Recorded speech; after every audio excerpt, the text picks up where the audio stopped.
So before I sort of hand over to Alastair, I'm just going to say a few words of biography. So Alastair studied music at City University London. He then took a diploma at the National Centre for Orchestral Studies at Goldsmiths in London before joining the horn section of the RTE National Symphony Orchestra in Dublin. He subsequently pursued doctoral research at Oxford University at Magdalen College, and then in 1989 he was appointed to a lectureship in music at Keele. His research, he's got interdisciplinary research interests in modernity and modernism, Austro-German music from the 19th century to the present, and subjectivity in music. And within that, he's achieved international recognition for deepening the cultural understanding of musical modernism and for applying critical theory to the discipline of musicology in ways that have genuinely shifted the direction of the discipline. He's the author of 3 significant books: New Music and the Claims of Modernity, Constructing Musicology, and Music in Germany since 1968. He also contributed to the Cambridge History of 20th Century Music. He received competitive external funding from Arts and Humanities Research Council, from the British Academy, and the Alexander von Humboldt Foundation. In 2002, he was Alexander von Humboldt Research Fellow in Berlin. He's been an invited speaker in several European countries, and in 2010 he chaired a symposium as part of the BBC Symphony Orchestra's Barbican Festival. During his time at Keele, Alastair supervised PhD students across a very broad range of research topics, including jazz, performance practice, analysis, and critical musicology. He's got various external roles as well, including membership of the AHRC Peer Review College and advisory panels on major journals in his field. I think it's also worth emphasising, as with many Keele professors, that Alastair's maintained throughout his time at Keele a strong commitment to teaching, supporting undergraduate and postgraduate students, and his time at Keele he's directed both the music and music technology programmes. So in this lecture, Alastair's going to examine 3 moments in the story of classical music in the second half of the 20th century. So I'm not going to go into detail of these, but the first of these is the end of World War II in 1945. The second is the social upheaval of 1968, and the third moment is the end of the Cold War in 1989. So can I therefore formally welcome Alastair Williams, Professor of Music, and invite him to present his inaugural lecture this evening, Classical Music After 1945, Structure and Expression.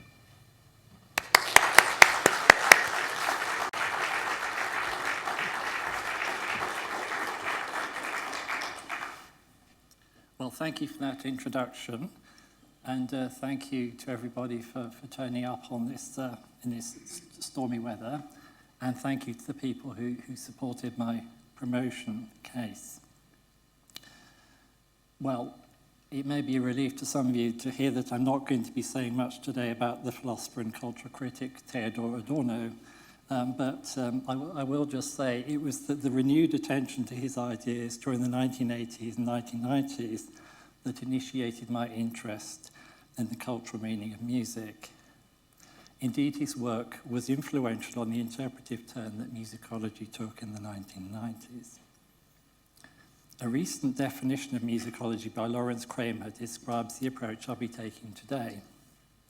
He says, the idea is to combine aesthetic insight into music with a fuller understanding of its cultural, social, historical, and political dimensions than was customary for most of the 20th century. Put more broadly, if you have opinions about music, then you're doing musicology. I'm just going to say a little bit about the term classical music, which I've used in the title, mainly to establish that the lecture is not about popular music. However, the common practice era of concert music finished around 1945. So what I'm really talking about is modernism and the way it has reappropriated expressive conventions from classical music. That is, I'm talking about the balance between construction and emotional meaning. My aim is to show how approaches to composition have moved from an infatuation with structure to more historically informed and more expressively diverse approaches.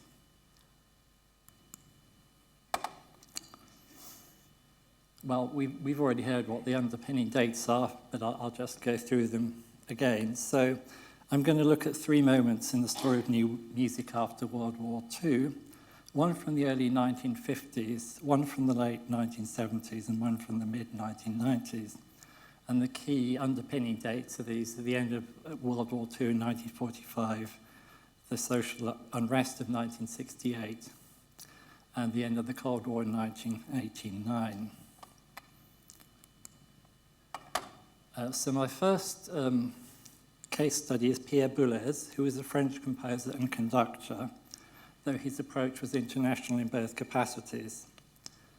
His death in 2016 brought an era to a close, one in which a generation of composers who were born in the 1920s rose rapidly to prominence in the 1950s.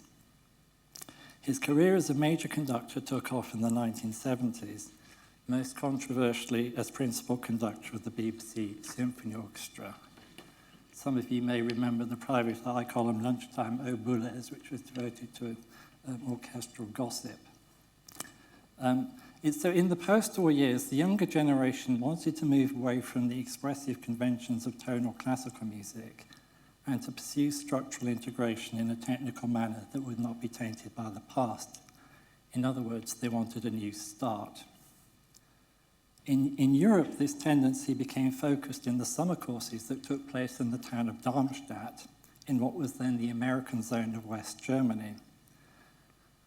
The score that stands as the most extreme example of this synthesizing inclination is Boulez's Structures 1A from 1952 for two pianos, where he attempted to extend an organizational scheme to all the components of music. In this way, many compositional choices were predetermined, though Boulez made creative decisions within these constraints.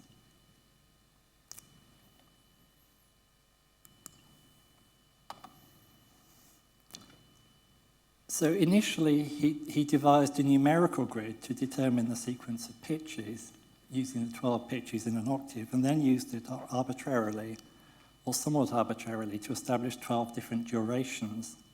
This integrational process was then extended to the choice of dynamic levels, again divided into 12, and to the types of attack or onset, which is even more problematic, especially given the limited range of possibilities on the piano. It's difficult to have 12 different types of attack on the piano.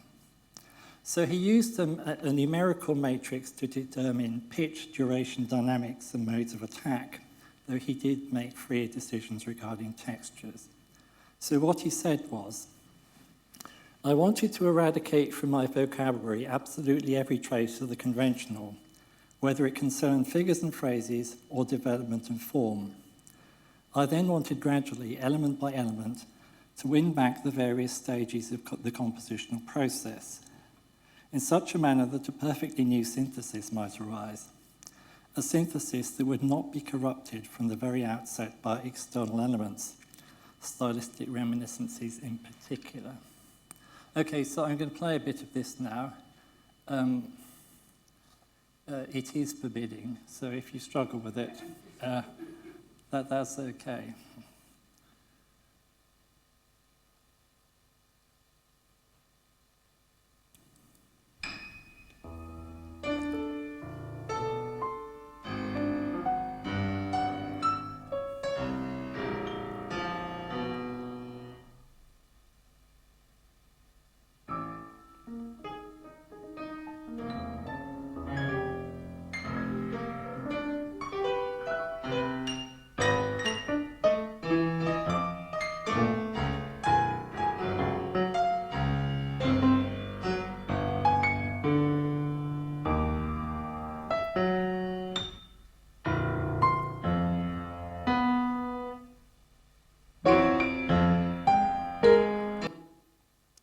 Still here.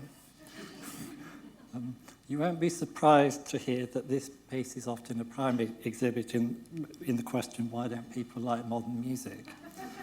Well, Boulez gives an answer in this statement because it jettisons the ways in which most people interact with music.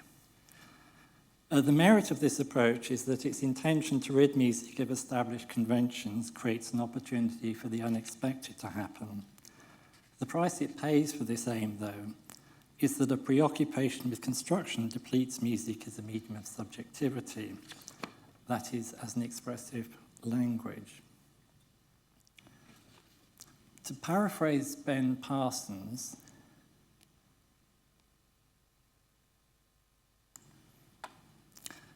Boulez did not reflect a ravaged world back at his post-war audience, but was instead intent on smashing the codes and hierarchies of their world.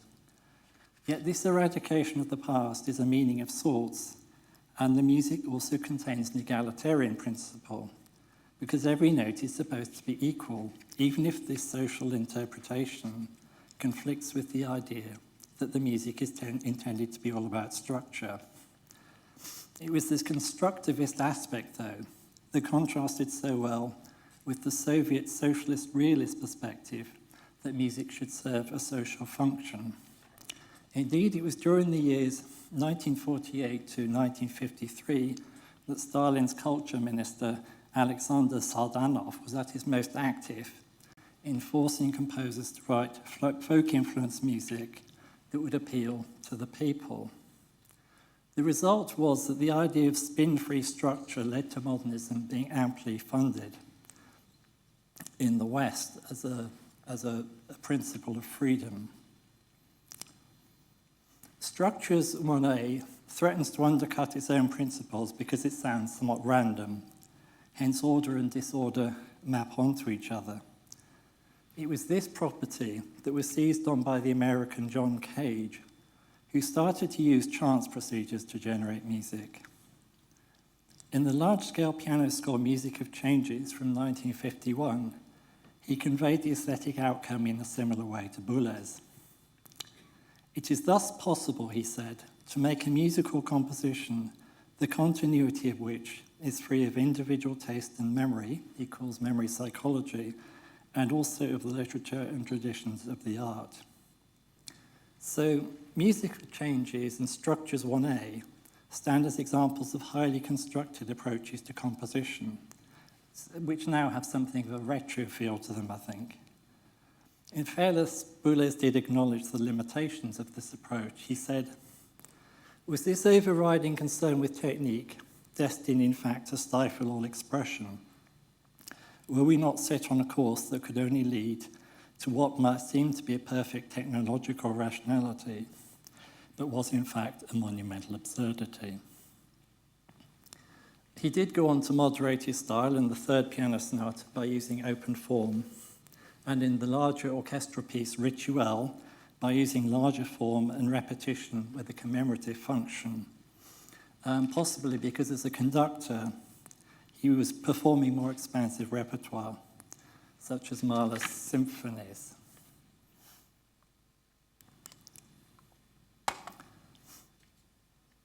So I'm going to move now to 1968 and to Wolfgang Riem, a younger composer from what was then West Germany. Although Boulez was French, there is a strong international aspect to his music. Riem, by contrast, is firmly within the Austro-German tradition. In some ways, he's a successor to Hans Werner Henze, a contemporary of Boulez, who placed the emphasis not on advanced techniques, but on responding to the times in which he lived.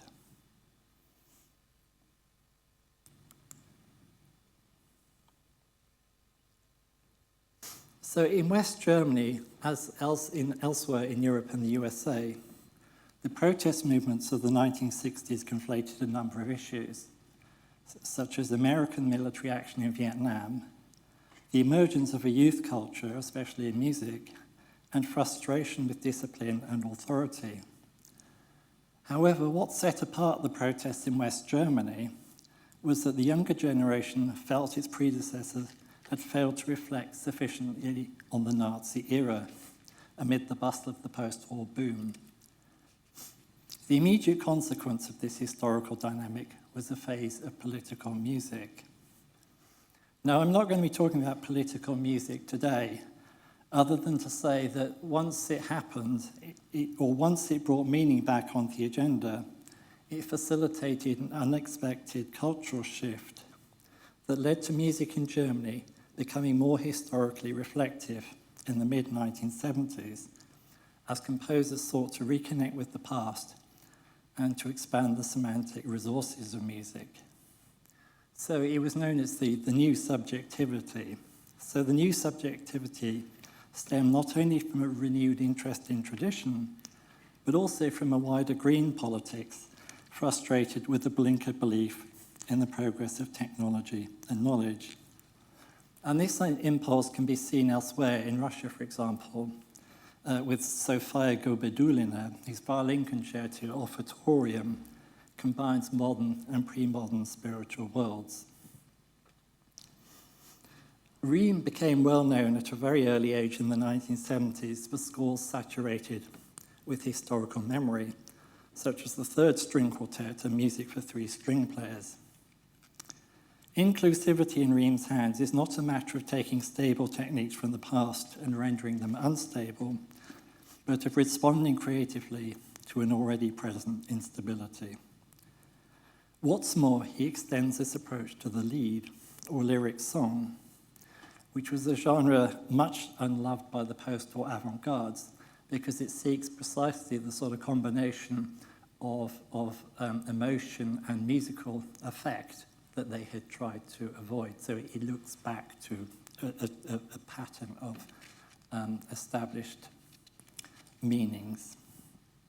So I'm going to talk a bit about the one of the Neue Alexanderlieder for baritone and piano, which is a set of poems by Ernst Herbeck, set by Riem. So Ernst Herbeck published his best-known poetry under the pseudonym Alexander. He was diagnosed as a schizophrenic, and his psychiatrist Leo Navratil played an active role in promoting and publishing his work. So I'm going to play the third of the Alexander Lieder now.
That was Richard Salter singing, who was, I think, English.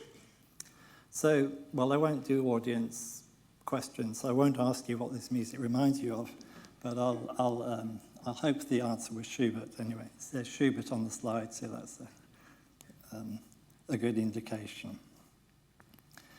So the song is very much in Schubert's Wanderlust idiom, even though it's not a reworking of pre-existing music. So one might expect the words to offer a mirror of nature and emotion. However, that's not the case. So brace yourselves for these words, they're a little unexpected. You're so annoying, I don't like the lot of you. You're so stupefying, if only you'd go away from me, I'd be happy about it.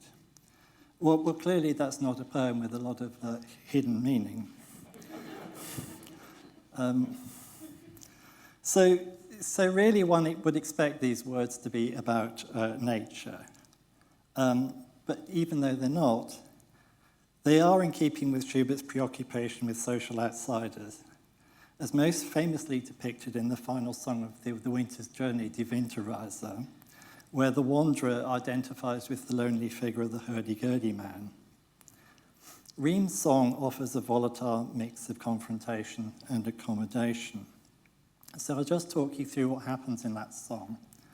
There are three main principles I'm going to talk about. The first one is that it opens with these broken chords in A-flat major, which are kind of tonally centered and quite stable. And over that, we have this very lyrical vocal line.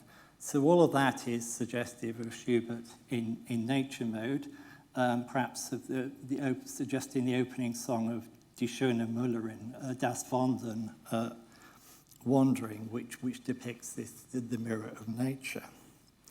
However, what grates against this are the words, which clearly are far more misanthropic than the music.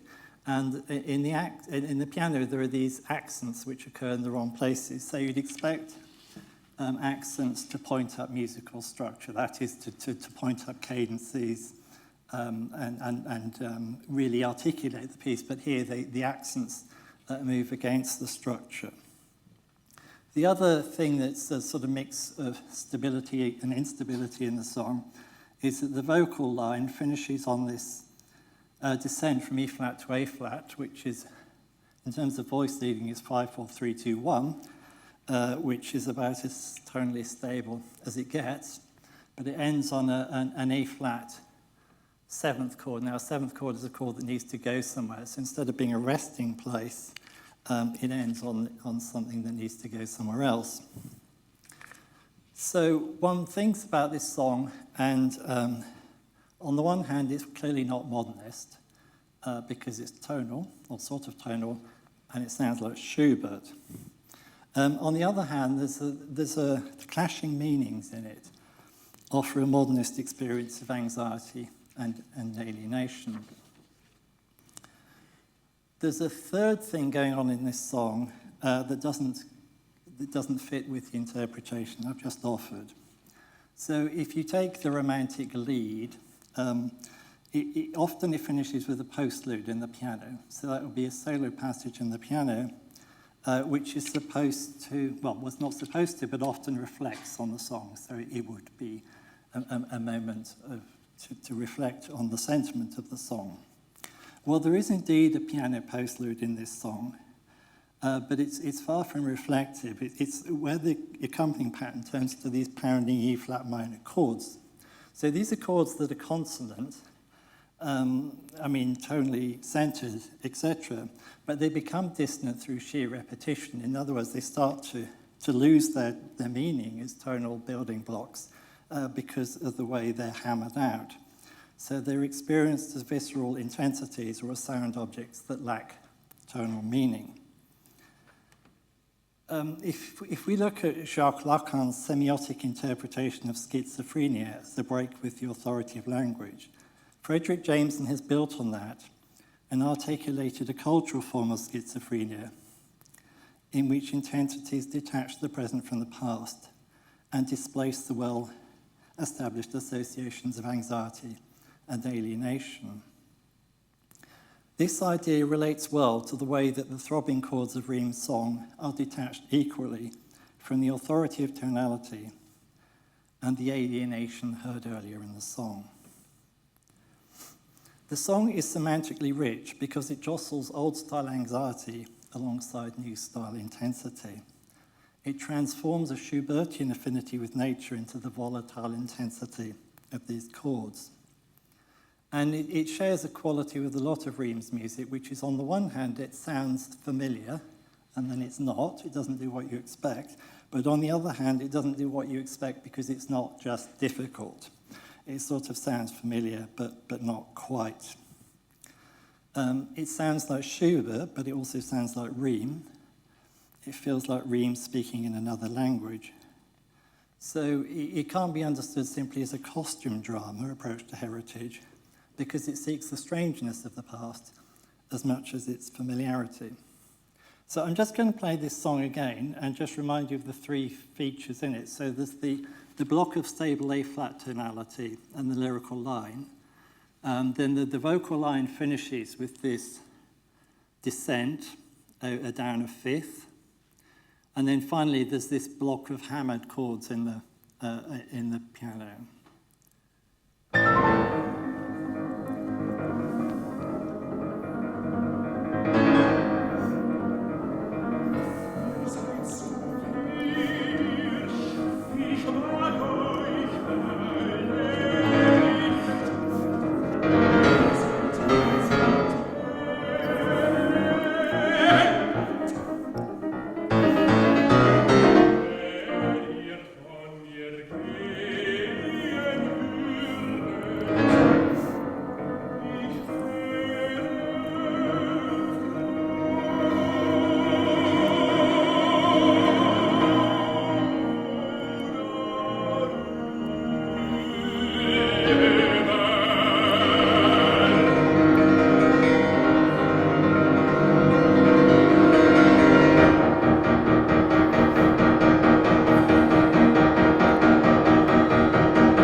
So if Boulez tried to eradicate expressive conventions, Riem both reveals their instability and values their emotional force. And what I'd like to finally say about this song is it doesn't just reflect social meaning, it creates it as well.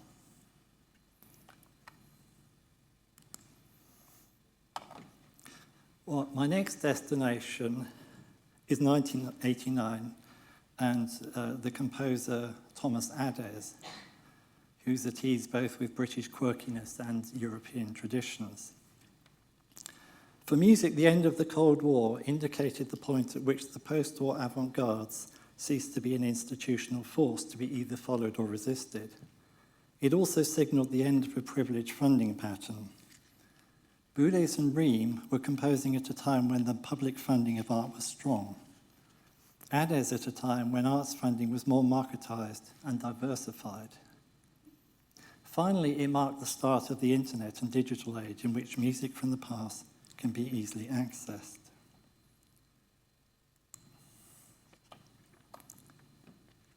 So born in 1971, Adès is too young to have been part of the response to the post-war avant-gardes that took place in the 70s and 80s. Thus, from the earliest stages of his career, he's been able to write music in an eclectic range of styles without concerning himself with polemics. What might be called his three genres, or essays in the genre of the symphony, are Asila from 1997, Tevet from 2007, and Polaris from 2010. And these scores all involve the idea of a journey. Asila is a large orchestral score that was premiered down the road by Simon Rattle and the Symphony of Birmingham Symphony Orchestra. And Rattle also conducted it in his first concert as artistic director of the Berlin Philharmonic in 2002. Furthermore, its composer is curating a concert in the events marking Rattle's return to London in September of this year. He's coming back to London to take over the London Symphony Orchestra. In an enthusiastic review of the first recording, which was issued in 1999, the musicologist Richard Taruskin places it at the communicative end of modernism. Similarly, for Arnold Whittle, Asila is a symphonic process in which the functional contrast between clear-cut basic ideas and richly inventive orchestral presentation can be appreciated at first hearing. And it's the score that secured an international reputation for its composer. So Adès is known for allusions, and this score contains allusions to Béla Bartók, César Franck, Gustav Mahler, Richard Wagner, and more surprisingly, to the genre of electronic dance music. However, with the exception of the house music, these stylistic references are not placed in conspicuous quotation marks, but instead come and go as part of the larger fabric, whether they are recognised or not. The Bartók quotation is taken from the opera Bluebeard's Castle, but it's heard more as a blobby texture than as a sinister presence, as it is in the Bartók. Asila alludes to the genre of the symphony, most obviously because it's written in 4 movements. So it's got a slow second movement, a dance form third movement, and 2 related outer movements. And the gesture of evoking this established genre is neither one of restoration nor of contravention.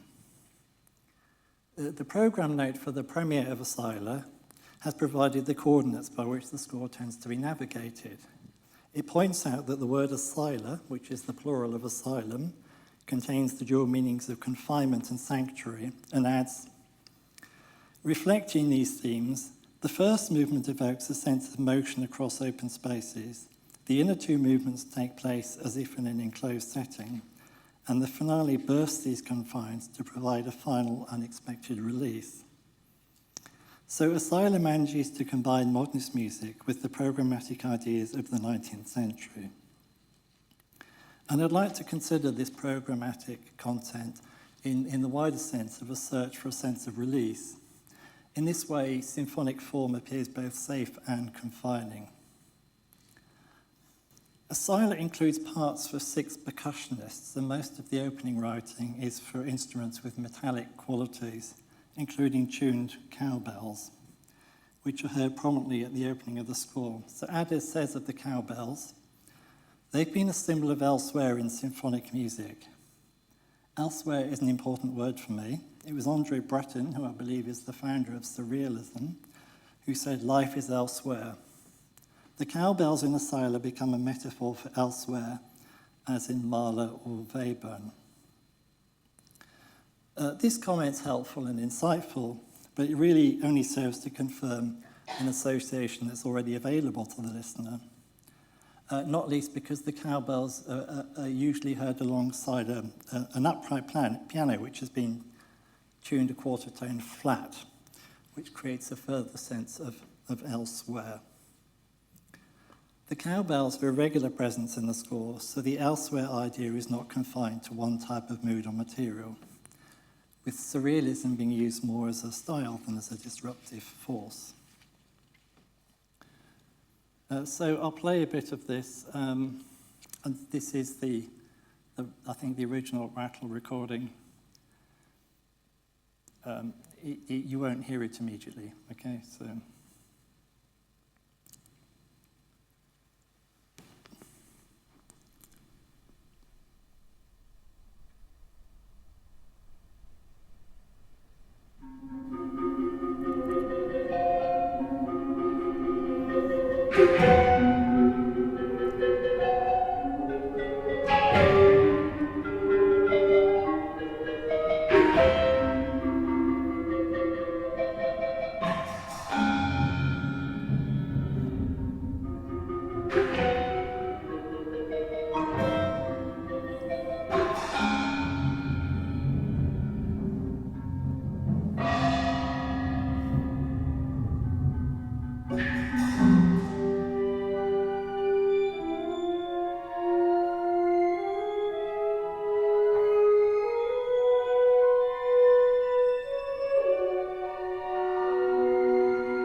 I'm going to turn now to the close of the finale of Asila. Interviewed in 2011, Ades remarked, my orchestral piece Asila has a couple of endings, some in a row and some on top of each other. I can't remember how many. When they're all in place, I can sense the equilibrium. So there are in fact three endings to this score. The first ending is where music from partly from the finale, but also the first three movements floods in, and it's superimposed. So it's a jumble, really. The music's all piled on top of each other. The bits that you hear are the Bartok, which is just this sort of texture in the bass clarinet, and then the layered electronic dance music. Well, it's not electronic because it's scored for orchestra. The second ending, you definitely notice, because it's announced by a massive chord that sounds as much as an intrusion as a structural goal. And if it sounds like Mahler, that's because it is. It's taken from the end of the scherzo in Mahler's Third Symphony. In the context of his folksy scherzo with its Wunderhorn background, Mahler considered this chord to be an incursion of inorganic nature into the animal kingdom, and it's certainly heard as an outside intervention. Indeed, it remains an external gesture in Asila. Now, what happens after this chord is that we get the choral theme, but it's not actually sung on voices, but it sounds choral. It's instrumental choral. From the finale returns in a massive statement. Ades comments, then it has one huge statement of this idea. It's as though you're released at the end. That's what I was aiming to do anyway. Well, it's certainly unmissable, and it does indeed offer a moment of release. However, the contradiction is that although this is where the music is driving to, it's more of an intervention than a culmination. So the release is created by a gesture that's an intervention. Then the third ending is the coda, in which we return to the beginning of the score and the idea of the cowbells and the elsewhere. So as Ed Venn has argued, the return to material from the opening and the first movement in the coda makes the conclusion of the score somewhat enigmatic. Ades also has some comments on this. One way I tried of ending things, he says, is suddenly to have an aerial view of the whole thing. In another interview, he says, in the last 30 seconds of the piece, there's a sense that a window is thrown open or suddenly light appears. These remarks provide a framework for the way the choral theme fades out and the cowbells return. So there's a sense of distant resolution or of dwindling recapitulation instead of a conclusion. Broadly, the idea of three endings is one that has affinities with trance-influenced scores that offer the performer, or indeed listener, a range of options to navigate. The difference here, though, is that the combined approaches that Ades offers amount not to many of abstract choices, but to multi-dimensional expressive effect. So I'll play the end of the finale. So these are the three things here. So everything rushes in with the superimposed material from the first three movements, and you'll hear this bass clarinet little lobby thing, which is the Bartok, and then you'll hear the layered music is the allegedly electronic dance music. Then the thing you really won't miss is the big chord, which is followed by the choral theme, and then the return to the cowbell music. When we tried this earlier, it shook the building, so I'm going to take the volume down a bit, I think.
So Asila invokes romanticism, though the discourse has changed. The first phase of modernism, post-war modernism to a lesser extent, and postmodernist montage.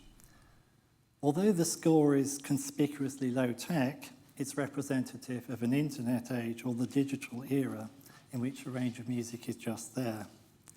For Ades, the tension between modernism and tradition is no longer active.